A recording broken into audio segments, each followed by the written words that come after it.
punk rock, street trash, Wastelands. And here are your hosts, long-time partners in slime, Adam Obscene and Mark. Hello world, this is Wastelands. I'm Adam Obscene, and with me, as always, is the mighty Marco Mark. Hey Adam. Hey listeners. Thanks for tuning in. It's great to be with you tonight. This is episode 101. Awesome. We had a little bit of a think, listeners, about what we were going to do for our 101st birthday. 101st episode. And really, there wasn't much of a choice at all. Let's not break formula. Check this out. We are a rescue team, not assassins. Now, what do we gotta do? In a part of the world where there are no rules. We pick up their trail at the chopper, run them down, grab those hostages before anybody knows we were there. What do you mean we? Deep in the jungle, where nothing that lives is safe. You lose it here, you're in a world of hurt. Showtime, kid. Knock, knock. An elite rescue squad. You're bleeding, man. I ain't got time to bleed. Is being led by the ultimate warrior. We need the best. That's why you're here. But now, What's got Billy so spooked?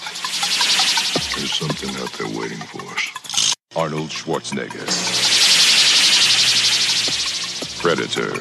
The hunt begins Friday, June 12th at theaters everywhere. There's that dude's voice again. Mate, I can't believe it. We're finally doing Kindergarten Cop. I This know. is fucking awesome. I've been waiting all week. I've made sheaths of notes. Dude. It's funny. We did the best Arnie quotes 1 and 2, part 1 and part 2 ages ago now, where we just went deep dive into the world of Arnie's one-liners. Yeah. It's not a tumor. But between this, Commando and Kindergarten Cop, Predator probably is like it would be the king of the one-liners movies. Like it literally is a non-stop action sci-fi comedy. Yeah. And I love that. Knock, knock. Just even the simple ones are great. Yeah, it's like when he throws the machete into the guy and he just stick it out. Too good.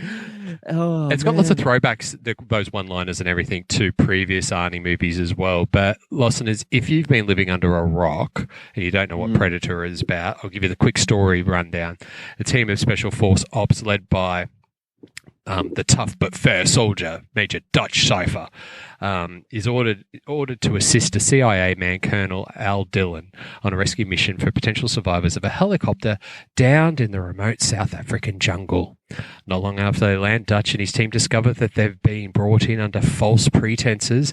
This deception turns out to be the least of their worries when they find themselves being methodically hunted by something not of this world. That sums it up beautifully. I wrote that.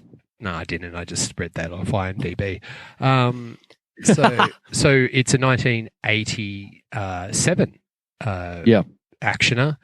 It's it's probably at the peak of Arnie's powers. Yeah, I think so. He was like, he could do no wrong. Hence why this guy who was toppling the box office could do an alien hunting movie. Like, if it was anybody other than Arnie, I don't think this would have flown at all. No, I don't think so. It feels like it was by this time they knew what Arnie was, and they just created movies around him. Yeah, you know. It says let's see if we can make a box office flop. Let's see if we can throw the most obscure shit together and put Arnie in it and see if it'll still fly. And for 10 years, it did fly. It did fly. It continued to fly until Jingle All the Way, when it was that Santa Claus. And then it went to shit. Introduce kids, but that's not true because Kindergarten Cop was hilarious. So he jingled too far. So directed by John McTillman. and had a sort of oily walnut who's who cast in crew. Like when I think of the term that we love, oily walnut, this movie, like This is it. typifies it, like sweaty bodybuilding, ex-wrestling monstrosities of humans in this the is the one. South American jungle. They are sweaty, oily, and walnutty. This was the movie one of the movies that coined the phrase for sure. Look, if Arnie, if you think about Conan as being the origin of the oily walnut, this is the oily walnuts coming in to be harvested. There's so many in this. Yeah. Harvest time. It's walnut season. Better put out Predator. So you've got Arnie in it playing Dutch. You've got Carl Weathers playing Dylan. So he was Apollo Creed in the Rockies, and he was actually just recently in The Mandalorian as the sort of head of the bounty hunter crew that sort of gives out the chips. Billy Duke in it, who plays Mac, who was also one of the nemesises of Arnie in Commando. Sonny Laidman, who plays the First Nations actor in that as Billy. He's the one. He has a spectacular death in that. He has that sort of sixth sense. And we'll talk about his connection, the connection that he represents about, later incarnations of the Predator franchise. Kevin Peter Hall played the Predator.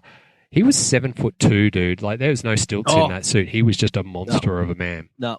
I've seen some of the behind the scenes footage. It's pretty weird, and isn't it? it looked epic. Like him mostly made up hanging with the cast and crew backstage. It epic clips. And then it's also got Jesse Ventura in there, who was also in like Running Man and a couple other bits and pieces. So he's a sexual Tyrannosaurus. Oh, absolutely. So that's not what I think of. I do not think of Jesse Ventura. That's what Jesse thinks of himself. That's what he thinks of himself when he's having sex. So look, it's like there's not much more you can say except for me, I think. I'm just trying to remember when I first saw Predator. It is definitely one of the we've been talking about unorthodox comfort movies. This is definitely one. I'll watch this whenever it's on TV. I'll even pull it out when I'm a bit sad and I want predators to come and hunt the world. I think I saw it at the drive. No, I didn't see drive. I saw it at the cinema in Puckapunyal, which is the little army base next to Seymour down in Victoria there. Which is funny because, I saw it in a theatre which was built sort of like Puckapunyal has like a township or a village where a lot of the army families and the brats and that live, and so they had to keep them entertained, and I had access to it. I think it's because my dad had some sort of connection, so we'd go and so they'd get all the latest movies before they were in the proper cinemas, like direct flights in from the States and things like that. It was interesting watching it in a cinema full of army brats. Interesting too because it wasn't like it was a legit theatre, but it wasn't managed it was a law unto its own. So it was an R-rated film, but there was like 10 and 15-year-olds in there too. There wasn't any ticketing thing happening there, like checking IDs and stuff. But it was just interesting being in a space full of kids who have basically the kids of the guys represented in this sort of thing, like they all jumped up jarheads sort of thing. So, the guys most likely to just like yell and scream for Dutch. And the funny thing is it's funny because that actually happened. If you were like in the 80s and you went to the town screening of Footloose or Dirty Dancing, everyone was up dancing and singing to those movies in an army base. Take out Footloose and put in Predator, and you've got all the kids jumping up and down cheering for the. For sure. Gotcha. So makes it perfect.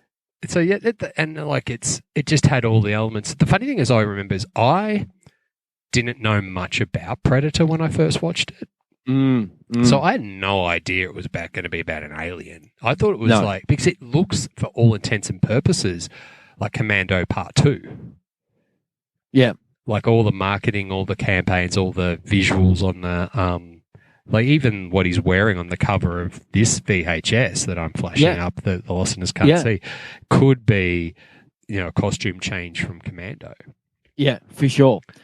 They really did do a switcheroo halfway through, and I liken it to Tarantino's Dusk Till Dawn. Where it looks like a Tarantino. I mean, especially if the first time you see it, it's like this is a textbook Tarantino gangster movie.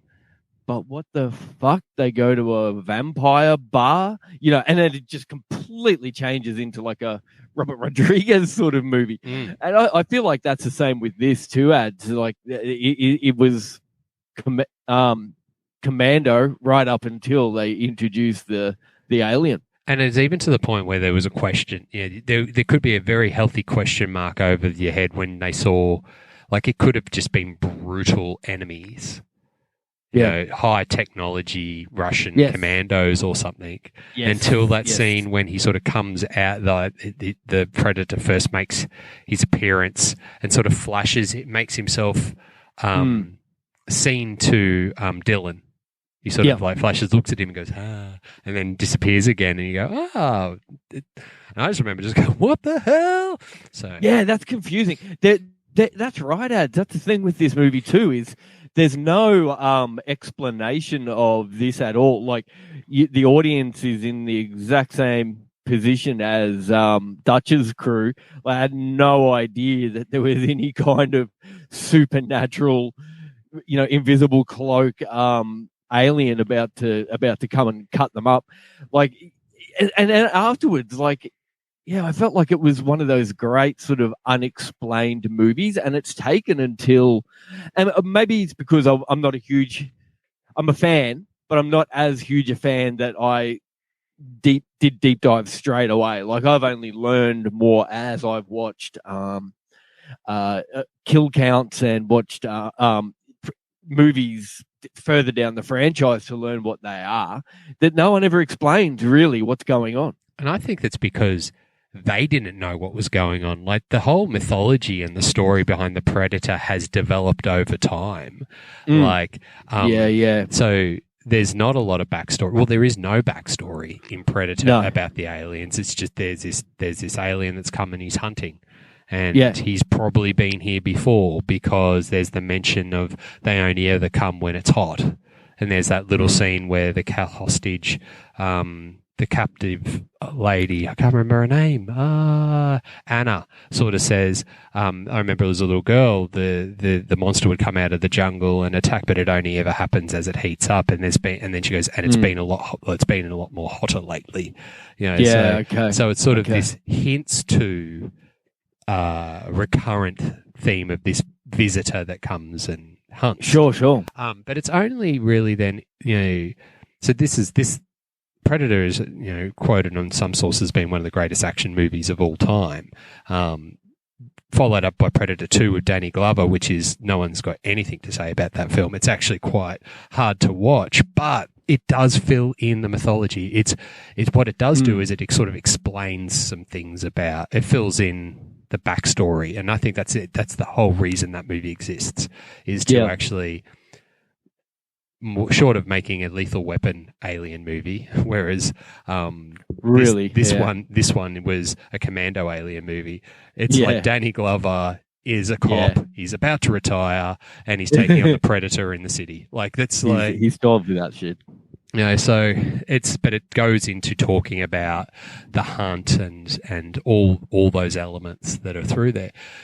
Fast forward through to the other movies that every time there's another one, let's put the Alien versus Predators aside because they're sort of anomalies. They're the crossovers in the world. But then you've got the movie Predators where they drop humans onto a planet, and that Predator, which is then just talks about the Predator taking DNA out of the spines of the most formidable opponents to genetically make themselves better, sort of starts to stitch together a story of what they do. And then most recently this year with Prey coming out, which really puts a bow on it, really just links it back right around. And if there's what's interesting about that movie is there's lots of Easter eggs for all the films that have actually led up to it, even to the point that the pistol in Prey that the French trappers have is the pistol that the Predator gives Danny Glover in Predator 2. Oh, is it really? Yeah. So that's great. So, I didn't know that. So they've really so cool. they've done a lot of attention to detail in that, and I really love Prey. I think that was a return to form of the series. It was incredibly watchable. It had a female protagonist as a badass hero. Like it was good. It was respectfully telling the story of First Nations people. Made white people look like dirtbags, which they are in a colonial sense. It was just great. It was like I really enjoyed it. So did you catch it? I did catch it and thought exactly the same as I thought it was visually striking. The visually well done. Yeah. Oh, and really such an enjoyable watch. One definitely better than Predator 2. That nasty 90s piece of crap. That was Prey was good. Prey was very good. I reckon it's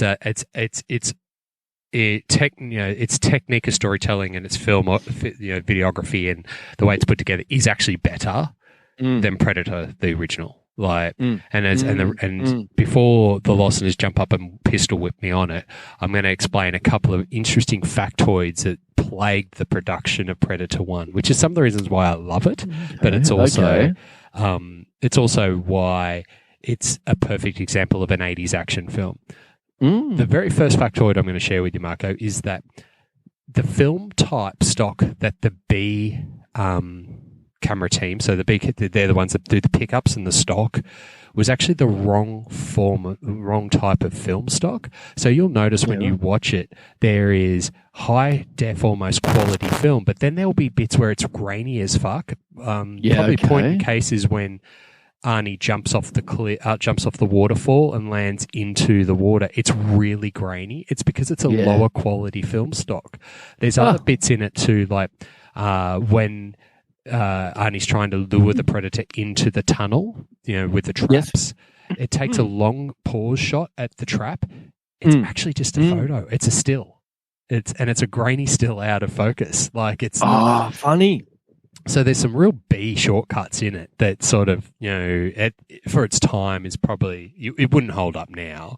No. There's 15 boom mics shown in it. And excellent. And there's actually in some of the close-up jungle scenes, there's plants that shouldn't be in the jungle, like literally house plants. And in the final scene when listeners, pause it when Arnie has that classic line where he tells Anna to get to the chopper.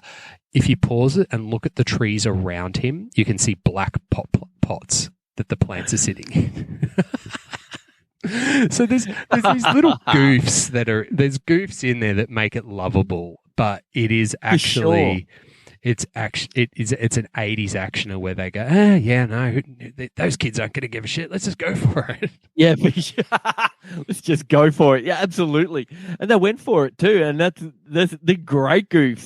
They're like legendary goofs. Oh, there's a couple of these, like even we love those when the Foley is out of whack, when so there's a sound effect of a muzzle flare that's wrong or whatever. There's a classic one when Dutch whistles to Poncho because Anna's making a getaway. She tries to get away for the first time, and Dutch whistles and goes, "Hey, go get him, Poncho!" But it cuts to Arnie's face, and Arnie whistles, but his mouth isn't moving. Oh, another beauty! That's great. So there's none of that in Prey. Prey is a beautifully put together cinematic triumph. The fight sequences are great. And I think it's just a really. But it's like I said, like if Predator was made today, I feel like that's what Predator would look like. Yes, because Predator was made today. It was called Prey. Like that's the reality. But yeah, of course, man, absolutely. What's the movie that I watched it the other day? I watched a kill count for it the other day, where they discover the pyramid under ice. Yeah, that's Requiem. That's Alien versus Predator Requiem. I think it might be the second. Oh Alien. yeah, that's not. Yeah, okay. And look, okay. I'm not discounting the Alien versus Predators. I think they're No. really important for that expanded universe to actually tie in the Alien metaverse and the Predator. I think that's there's a whole episode in just talking about That's that. right. But there's It one. was. But there's one expanded universe that I want to quickly touch on. Go And on. it's sort of a little bit off topic, but it's totally on topic, is that I read a really interesting fan theory that connected Terminator, Predator, and the Alien universes together. And it goes a little bit like this. Schwarzenegger's wallet. Yes, that. Well, it's Arnie. The connection is Arnie, is that when Skynet computers were looking to have the perfect role model soldier to make the Terminator, Okay. they basically modeled it on Dutch. Ah. So the Terminator, what is it, the T2000? T1000? 1000 is Dutch. Modeled Cloned. on Dutch. Okay, plausible. And so that what it does is it just actually links those universes, like, because that means that Dutch as a mercenary special ops commando existed in the universe or the same Earth that when Skynet becomes sentient and actually starts to wipe out humans, uses him as the actual archetype to create the Terminator. Sure. So yeah, that's interesting. That's interesting. yeah. Huh. I just, like I said, it's not I don't know if it's an endorsed theory, but I like to think that if that was true, then somehow you would eventually see an Alien versus Predator versus Terminator Mexican standoff. Well, that would make that all in that one universe then, and that It's possible. it would make that a possibility. Yes. Yeah. I've never heard of that theory before, but absolutely plausible. And what a cool idea too. So that's that one. Let's just couple of little quick factoids just to tie in. The film production of this was interesting because we like to joke about the oily walnuts. Mm-hmm. These guys were in such bad state because they were filming when they weren't filming around house plants in the jungles of South America. That they had leeches and snakes and stifling humidity and heat and rough terrain. Now that would be brutal for anyone. So when they're sweating, that's not someone sitting there with a little spray bottle making them look sweaty. That's actually them getting nailed. So you could imagine that when Kevin Peter Hall in the Predator suit, which the thing cost was like 200 pounds, whatever that is in kilos, in a latex suit, doing all those maneuvers, that would be just agonizing. Why I bring that up is for about 2 seconds, Jean-Claude Van Damme was in this movie. Because he was the original dude in the Predator suit. That's right. And it ended up working out that he was too short, he was too whingy, and it was too hot to do. Yeah. And they actually there's actually a couple of shots in it. There's a scene where the first hollow invisible scene, the silhouette of is actually Jean-Claude Van Damme's in the suit. Right. But then they just basically remodeled the suit. He couldn't get Jean-Claude Van Damme to do the moves in that suit. It was restrictive, so they redesigned the suit and all that sort of thing. And the other part of it is that I think he had reservations because he wanted, Jean-Claude Van Damme steals the scene every time if it's possible. Think about Breakdance 2, Electric Boogaloo, or when he's got that cameo of doing the little dance scene, and he's meant to be in the background and he's in his man leotard just rocking out, then he's stealing the scene that's in Breakdance. I've got to look that up later. It's funny, man. He's going for it, trying notice me, to the point where you do and you forget what the scene's about.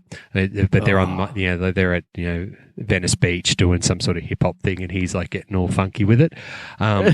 He did pull those dances out later in in some of the other movies, I think Kickboxer, and it's like it's pretty funny.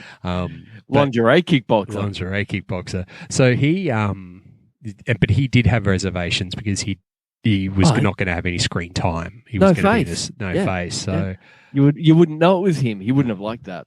No. So but what it does do is it gives us a pretty fun little factoid to talk absolutely. about. Great factoid. If he was in, if he did stick around, then maybe we could make some sort of fan theory that Universal Soldier and Predator are somehow linked. Oh, man. And it could have been some, origin of Mortal Kombat or something like that. Yes, or Street Fighter with Kylie Minogue. So she should be so lucky. Yeah. This one. Body count. Body count. 2 for 1. This body count, mate, is have a punt in the top of your head. I'm going to say 161. No, that's a bit high, but you'd think so because there's a lot of like dudes just getting mowed down, blasted. It's just it actually to the point where there's so much funny. Happening when those mercenaries when the special ops take on that village. We just go, how many can they kill? Well, the answer is 75 is the 75. If you count Arnie taking out the Predator at 76. Okay. So that's cool. That's got to be up there with one of our highest kill counts. The movie's 107 minutes long, which basically makes the KPMs or kill per minutes 0.7, which is almost like one kill every 1.41 minutes. Wow. That's a lot of carnage, dude. That is a lot of carnage. It is a carnage movie. Body count. Nice. That was okay. I'll pay that. Yeah, absolutely. Old 2 for 1 at the start. That was quite good. It's so good. Well, I think it deserved a 2 for 1 because it's such a high body count, right? There we go. Yeah. Absolutely. And such a classic movie. May as well give it a 2 for 1 ad. 2 for 1. So that's what you get when you have an R-rated film is that you start cracking over the half ton well and truly for the body count. For sure. Well, speaking of R-rated and the movie ratings, like this is another one that I didn't get to see when it originally came out because my mum and dad were sticklers for the that ratings. kind of thing. The ratings, yeah. They were that, and I'm kind of glad because their backstory is, like my mum and dad are like ex-hippie sort of people, and they were like strongly against their children watching hyper-violent movies. Like they were so against it. I didn't get to see Rambo, Predator, Commando, all these movies that the kids would talk about at school that had parents that, didn't worry about the ratings. Like I was always like, So I caught these later on down the track when I could. And it was great because it just saved them all up from my 20s. Like, lovely. Got to binge. Except for American Werewolf in London. Oh, yeah, that one. I think that one slipped through to the keeper. that one slipped through to the keeper because I think we, as explained in the last episode. Yeah, four young boys just outmaneuvered. Yeah, raging two parents. Yeah, raging hardcore after a sleet storm. Look, I think that we're almost there. Look, we're there. We're probably going to revisit other Predator versions down the line eventually. Like, there's so much to talk about. I'd love to talk probably more in depth at another time about why Prey is actually so good, more so than what we've done. But I'm actually going to give it a watch. I'm going to just tie a bow on this, just so the listeners can put this into context. This week just gone, Jen and I watched Prey, Predator 1, Predator 2, The Predator from 2018, and got halfway through Predators from 2010 last night. So this week we went and did the the Predator dive, and great. really enjoyed it. And surprisingly enough, Jen enjoyed it as well, which is like, but she's just straight up went, Prey is awesome. Yes, and yes. you've got to respect.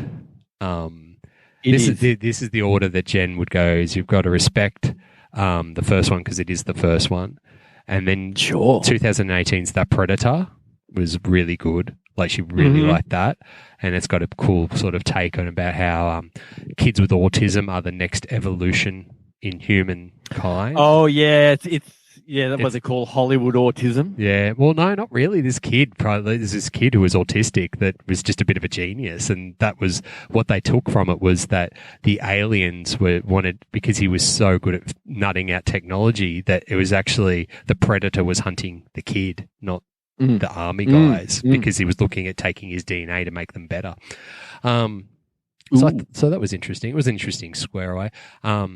Thought that Predator 2 was an absolute sack of smouldering dog dirt, and we didn't quite get through Predators, which is, to be honest, we got Predators from 2010 is really slow, and you get like 40 minutes in, you still haven't seen a Predator, but in that first 40 minutes, you do have Danny Trejo, so that's helpful. But then as soon as Danny Trejo dies, then you pretty much turn it off. Yeah, absolutely. Danny Trejo. I'm just putting it out there now that you've mentioned him, Ads. He's my favourite actor this year. He's I read his book at the start of the year. Danny Trejo all the way, man. Absolutely. We'll do a Danny Trejo episode just because he's just the working man's hero. Like he is like the sheer amount of movies that guy just does. I just love his work ethic. It's amazing. So yeah, it is. It's really good. All right, mate. So okay, I think that's it. Here we are at the end of episode 101. Let's thank the listeners for taking this far. This is the kickoff of Series 4. You can catch us on all the socials. Just go to @Wastelands Radio Show or on Twitter, which is Wastelands RS. But on the others, we're on Instagram and on Twitter and on Facebook and bloody TikTok. Bloody TikTok, mate. We're on YouTube. Just type in Wastelands Radio Show, and we've been videoizing all the episodes so that you can look at the little waveform. You can send us an email. Tell us what you think. Offer up things you want us to talk about. It's wastelandsradioshow at gmail.com. Or you can go direct to the source at wastelands.com.au for hints, tips, and recipes. Well done, Ads. Without a breath. Mark.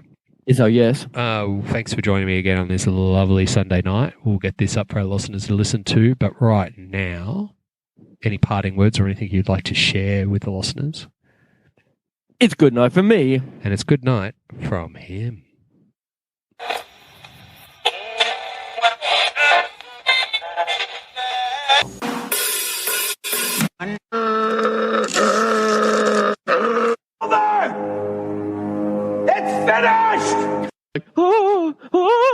Like this. Dun, dun, dun, dun, dun, dun. Fantastic. Just going to press stop.